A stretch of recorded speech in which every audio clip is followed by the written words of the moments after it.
Bonjour et bienvenue dans PopSocket, le format où j'ai 5 minutes pour vous raconter toute l'actualité pop culture de la semaine. Les actus cette semaine c'était un petit peu rompiche, on va pas se mentir, donc je vais revenir sur un sujet que je vous ai mentionné la semaine dernière. Mais avant ça, on va parler musique. Mercredi est sortie la liste des nominations pour les VMAs de 2021. Les VMAs, c'est les Video Music Awards, host par MTV. On est donc sur un schéma classique de show américain. La liste est largement dominée par Justin Bieber et Megan Thee Stallion, mais on y retrouve tous les artistes que vous avez entendus au cours de cette année, notamment Olivia Rodrigo, Doja Cat, etc., etc.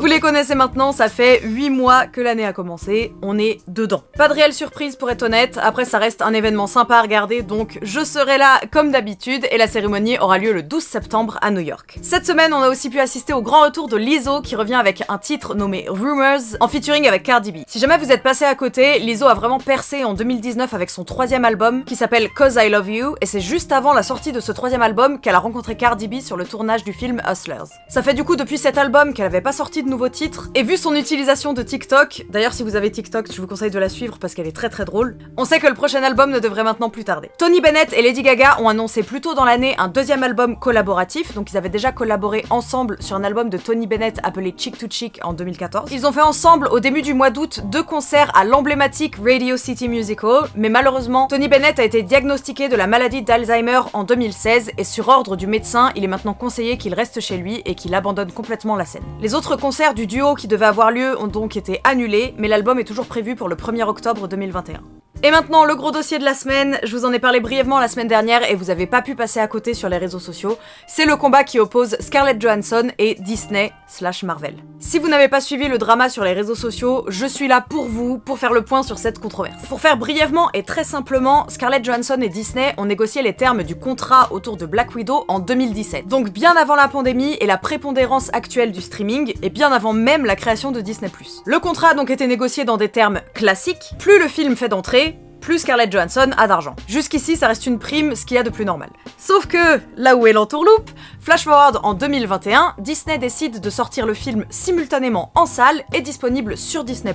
Je vous l'avais déjà mentionné, c'est illégal en France, donc pas applicable, mais aux États-Unis, toutes les personnes qui ont un contrat Disney+, et qui donc payent mensuellement, peuvent aussi avoir accès aux films qui sortent en même temps qu'au cinéma, en payant comme un prix d'entrée, mais en regardant de chez eux. Scarlett Johansson estime donc avoir été bafouée dans son contrat, puisque effectivement, en sortant le film en salle et en même temps sur Disney+, les gens auront moins tendance à aller au cinéma puisqu'ils peuvent regarder le film depuis le confort de leur canapé. Et bien évidemment, comme dit plus tôt, en 2017, Disney+ n'existait pas, donc le contrat mentionne bien que la prime de Scarlett Johansson est liée aux entrées en salle, et donc Disney ne la paye que pour les entrées cinéma et pas les entrées globales générées par le film. Suite au changement de ces dernières années et à la pandémie, le contrat de Scarlett Johansson n'a jamais été revu et Disney est donc accusé de cannibalisation et d'une espèce de concurrence déloyale dans le but d'évidemment garder de l'argent et moins payer les acteurs. Disney se défend sur les réseaux, l'avocat de Scarlett Johansson répond, bref, le procès est en cours. Là où je trouve ça super intéressant, c'est qu'au-delà du cas de Scarlett Johansson, on a aussi vu des changements dans le business plan de Disney suite à ça. Vendredi, il a déjà été annoncé que Emma Stone avait re-signé pour reprendre son rôle de Cruella, alors que des rumeurs laissaient entendre qu'elle rejoindrait Scarlett dans son procès. Et samedi, en prévision de leur prochain blockbuster Shang-Chi, a été annoncé une sortie uniquement en salle. Et là, ça déplace le débat sur un autre souci. Cette annonce a évidemment été teintée d'un petit bad buzz alimenté par l'acteur principal Simu Liu, puisque le CEO de Disney a annoncé ce changement de plan comme une expérience.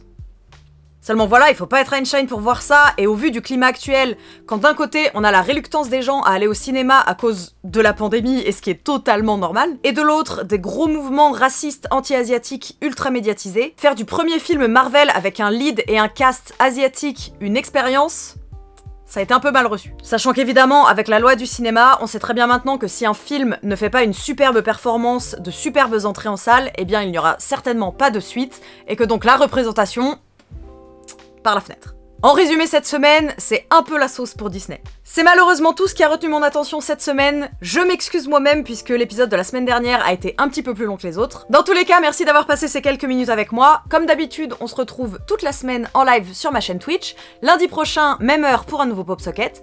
En attendant, prenez soin de vous, hydratez-vous bien, portez-vous bien. À lundi prochain. Ciao!